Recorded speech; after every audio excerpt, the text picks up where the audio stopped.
Hello, everybody, and welcome back to the official Line Ball Pool channel. My name is Max Barrett, and today we're going to be breaking down probably the best frame of line ball that we have captured on video so far to go through what makes this an interesting frame, why I personally think it's the best, and how we can potentially see more of these through different tactics that are going to come up through playing the game of line ball. So let's jump in and just firstly set the scene. This is a game that is on the channel. If you want to go and watch the full matchup before jumping into this is a game between myself and my good friend Chris.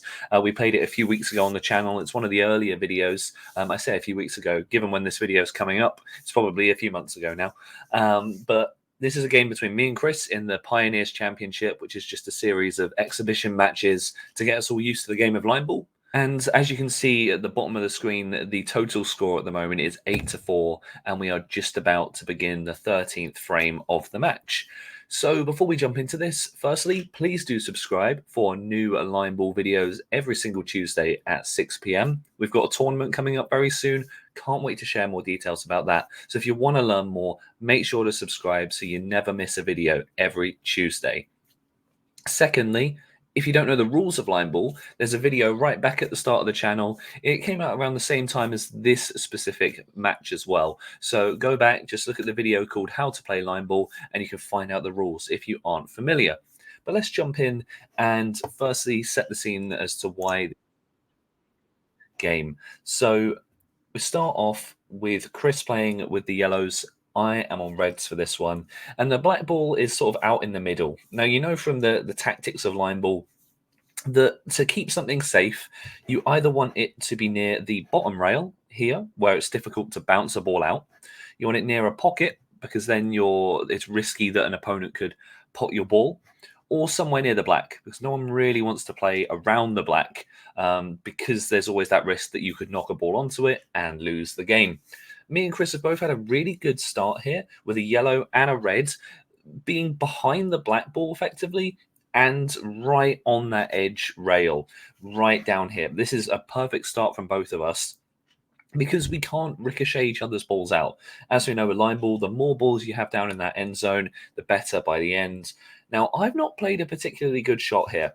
The reason this isn't too good of a shot from me on this particular red is that Chris could play this yellow onto this red and ricochet it off this cushion and back up and out. If he stuns it, he can keep his yellow and have his yellow finish up around about here. So it's not a good shot from me here in this particular situation. But looking at how Chris decides to play it, he doesn't go for the aggression. I think the reason why, breaking this down, Chris did not go for an aggressive shot here is because he is losing 8-4. If he makes any mistakes, then it will be 9-4 to me, and I'm 1 point away from winning. It was a first to 10 scenario. Chris had lost a couple games in a row, and so in order to preserve the game, he's played a safe shot, which has pushed this one really nice and safe towards the edge cushion, and his yellow towards the black. Now, obviously, we know if you hit the black or you pot a ball, you lose. So now we're both in a really good position here. There's not really anyone that's super favorable. The only other thing to point out that could make it favorable for one of us is what's happening down here. Now, we know that in the game of line ball, when it comes to a draw, in the situation where every single one of these balls ends up behind this area somewhere, in a draw condition, the cue ball comes into play, and the cue ball is used to try and knock an opponent's ball out. Now, if everything gets clustered down in this bottom right area of the screen, then what that means for the game is that whichever ball is most central here, when you sort of hit into the pack, these ones are going to get pushed out this way first. So ideally, you want your balls to be closest to the pocket because there's more of a chance of them getting knocked in. They're much harder to knock out. Whereas the only thing you could say about these two reds is when a cluster starts to form here, if a ball is hit in and they ricochet off to this cluster, my red is going to get pushed out over here into a dangerous position, which Chris can use to knock it out and win the game. So jumping back in, we're looking at the next shot here from Chris. He's played this too light. He's not got this into the zone. And what that means is I'm now ahead because I have more balls and I have an opportunity to try and play aggressive. I choose not to because I feel that in this situation, if I had hit onto this yellow, there is too much risk of it ricocheting. Realistically, I'd want to get this yellow through this gap, round and out. But I didn't see that happening. I thought that if I do try and play this shot, where I try and ricochet it here, here, and back up the table, there's two problems. I'm either going to hit this red here, or I'm going to hit the black. And I don't want to risk that in this moment. So I played a nice safe shot, getting a red close to the pocket, making Chris have to work here. Chris has to do the work because he has not got his yellow in. So I've gone for a safer shot because I know he's chasing the game at the moment compared to me. So if we jump back in again, and we look at what he plays here. He plays a nice shot to get that yellow in. It's a really lovely shot, but he's still not got this one into the zone. He's still got some work to do here. So I decide to, again, also play safe. I knock onto his yellow, almost sort of taking its place. If we go back and watch that shot again, one thing that's really safe about just hitting a ball directly full in the face is that here it takes the sting out of it. So I kind of take his ball's spot, but it does make his really, really safe. What you'll notice is that even though Chris has got this ball, which is currently a problem for him, the rest of his balls are very safe. So if we do get to a draw condition, I've got to try and knock one of these out. And that's not going to be very easy. Chris has played very well to work it to this situation. So playing this shot here again, he's done a nice similar thing to the last shot where he's brought that yellow into play, but he's still got that one sat outside the score zone. So I just play safe to mean that he is the one that has to make a play on his final shot. He's got one shot left. He has to get both in. Otherwise, it's going to be an easy win for me. So he plays a nice shot, lots of top spin. He had to put a bit more power than usual just to get that top spin moving. If we watch it again, just to see how he decides to play this, we'll see through my safe shot first. But when Chris plays this, he knows he needs to put a little bit more power than usual just to get that top spin. He plays it directly into the pack, and he gets a nice little bounce just to keep him in. Now, in this situation, we're almost certainly going for a draw here. And Chris has played this really well to get this little cluster built in the corner. I'm the one in trouble with these two reds positioned here, and I'm aware of that at the moment. So in this shot, I need to try and disturb this a little bit to give myself the best chance. Because if I don't, there's going to be a chance that my reds are going to be stuck, and they're going to get pulled out of that pack first. So I hit this with a little bit more power than I probably should have, but the reason I did that was to try and move this yellow further over to the left. Because if I could have kicked that yellow out into this space here, I would all but win the game because I'd be able to use the cue ball to knock it out. So now we're in a draw condition. And under this draw condition circumstance, it's whoever hits an opponent's ball out first. And it is like a penalty shootout in football where, like, if I knock one of Chris's out, he then does get a chance to try and knock one of mine out. And it's the first to not do it when their opponent does, if that makes sense. You'll also notice that there's no text about this on the scorecard. This is in one of the very early games with a very minimal information scorecard. You'll notice on subsequent games of Line Ball that the scorecard has more information on it to sort of indicate what's going on with the draws and everything. And that was before we introduced that. So now the white ball comes in, we take it in turns. I have to try and knock a yellow out. Chris needs to try and knock a red out. So I'm just explaining that a little bit to him here and talking about tactics. You can place it anywhere along that line, on the side you were playing, on the side your opponent was playing. So if you remember, Chris's balls were positioned here and mine were positioned here. So you can put the white ball here, but it has to be along the same line that you've been playing. Hence one of the reasons we call it line ball, or hence also this line as to why we call it line ball. So I hope you found this frame entertaining so far. Again, don't forget, please subscribe to the Line Ball channel. We do new videos every Tuesday at 6, playing right here at Cousins Pool and Snooker Bar in Canterbury. So Chris is now going to try and make a play. He needs to be very careful here because firstly, he needs to play a shot into the pack to try and push these reds out. But he also needs to make sure he doesn't knock this red in. If he knocks it in, he loses. So he plays his shot here. He plays it very delicately. And the reason why he's playing it quite delicately is just to get a sense of how the pack is moving. Now, on the draw condition, you have to play a legal shot. You have to hit a ball.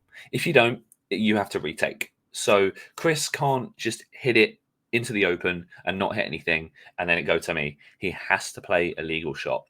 Now, the other rule is with the draw condition, you get up to 10 shots each. and Chris has just had his first one. I'm about to take mine. It's up to 10. After 10, it's an automatic draw. But at any point during a draw condition, you can call a draw with your opponent. You can ask them, do you want to have a draw? And actually, even though you can't hear the audio in this, there is a point in this where I do ask Chris if he wants a draw. The reason why is it would be more favorable here for me because he has got more chance of pushing these two over this way than I do of pushing this one over this way. So there is a point in this where I ask Chris, does he want to draw? Do we want to stop? Especially because of how close the scoreline is. Now, how a draw condition works in terms of impacting the total score, it's currently 8-4. What we'll do is if it's a draw, it would go to 9-5.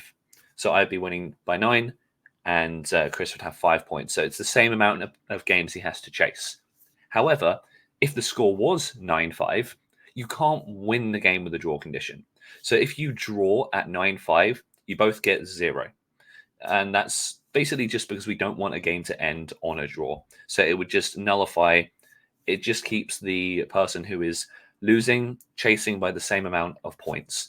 But if, say, for example, it was 0-0 and a draw situation like this happened and you call the draw, it would go to 1-1. So it's only if you're on match point that a draw condition doesn't lead to a total points scored. I hope that makes sense.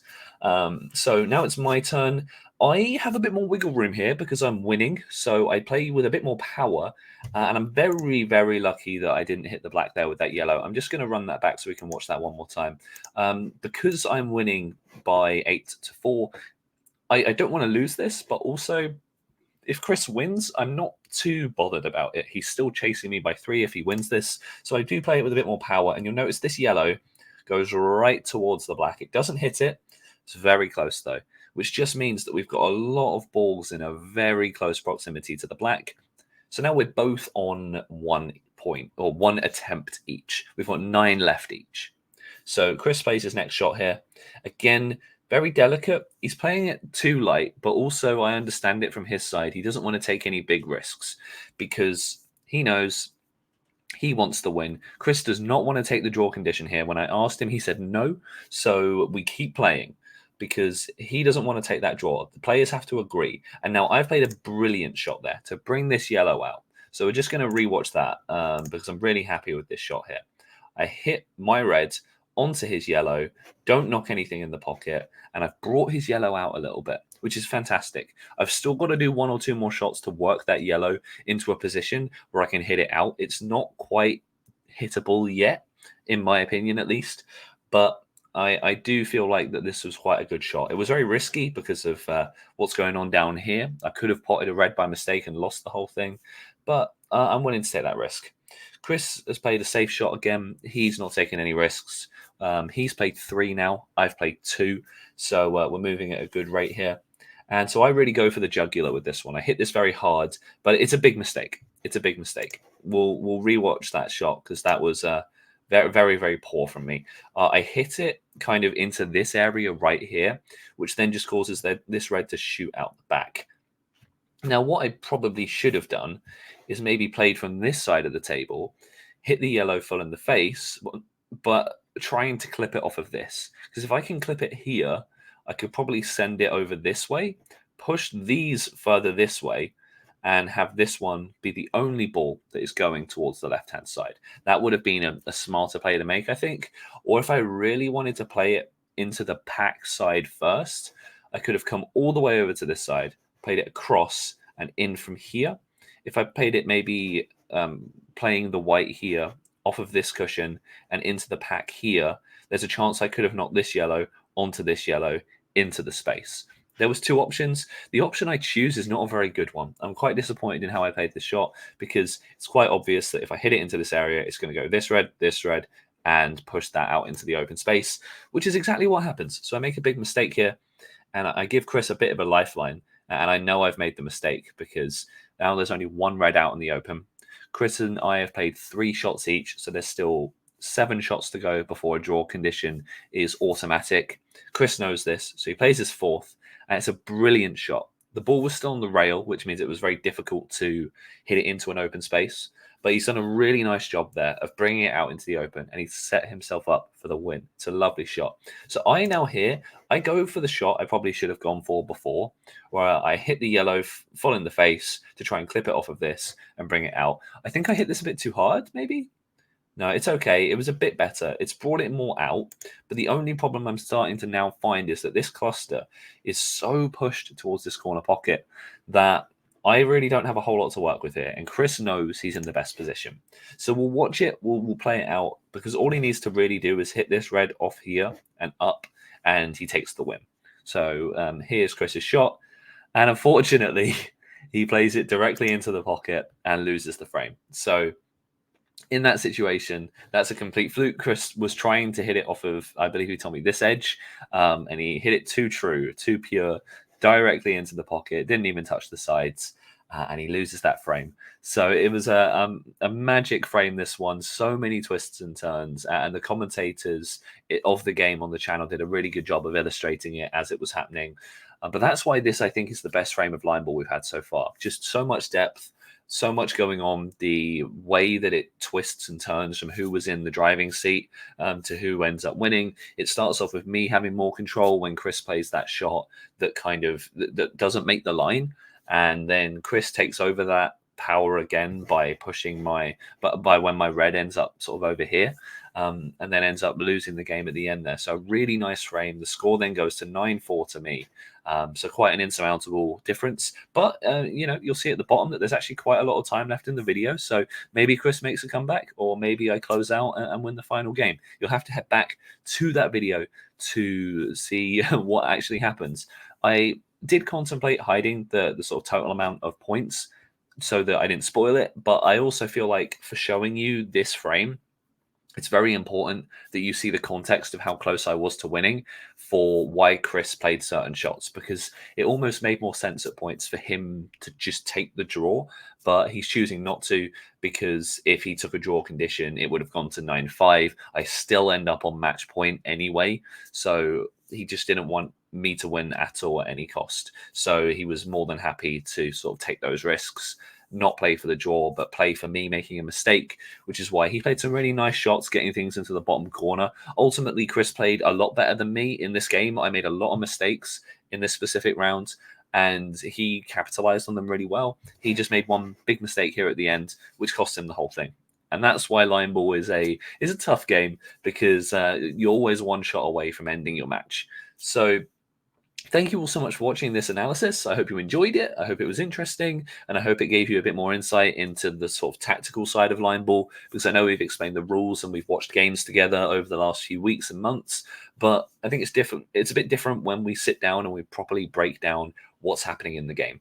So again, really hope you enjoyed the video. We've got loads of new games coming out. Me v Alex is on the horizon, and we've had the really fun Pot or Not series. I hope you've been enjoying that. If you have, do let us know what type of content you enjoy, whether it's breaking down line ball games, whether it's Pot or Not, playing line ball, or just talking about Q Sports in general. I'm a really big snooker fan, so I'd love to know what kind of stuff you enjoy seeing. Let us know in the comments. And please subscribe. We've got our tournament, the Vanguard Invitational. It's happening very, very soon. We're playing the tournament in August, and it will be coming out in the channel on September and October and November time. And we'll be sort of drip feeding that content out over time so that you can experience the full first proper tournament of the Line Ball channel. We'll see who will be crowned the very first champion, and we'll keep a space on the channel that is dedicated for that tournament. It's going to be coming out every Tuesday at 6 o'clock very soon. That will be taking over the weekly slot of what we're doing. So I really hope you enjoyed this video. Thank you so much for joining us. And we look forward to seeing you next Tuesday at 6 p.m. So make sure to subscribe to check it out, and we'll see you then.